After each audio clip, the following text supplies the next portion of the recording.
ফোনের কন্ট্যাক্ট নাম্বারগুলো চেক করে দেখবেন, এমন প্রচুর নাম্বার আছে যাদের সাথে কথা হয়নি বহু দিন হয়ে গেছে, অথচ তারাই আমাদের অভ্যাসে ছিল একসময়।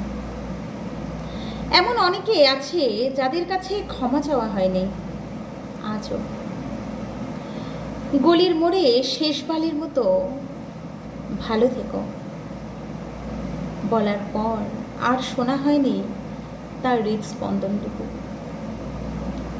কত বন্ধু পুজোর প্ল্যান বাকি রেখেই হঠাৎ শহর ছেড়েছিল, 5 মিনিট দাঁড়া, আসছি তো বলে আসেনি বহু কাল।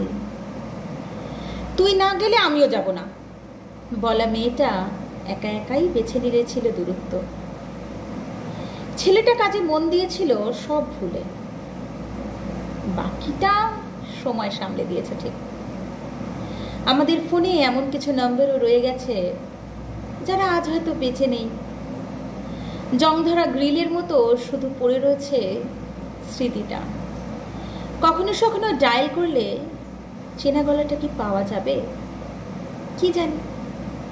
ছোটবেলায় আমরা যত সহজে পেন্সিল রাবার হারিয়ে ফেলতাম, বড় হয়ে ঠিক সেভাবেই আমরা মানুষ হারিয়ে ফেলছি জীবন থেকে, ভীষণভাবে। নমস্কার।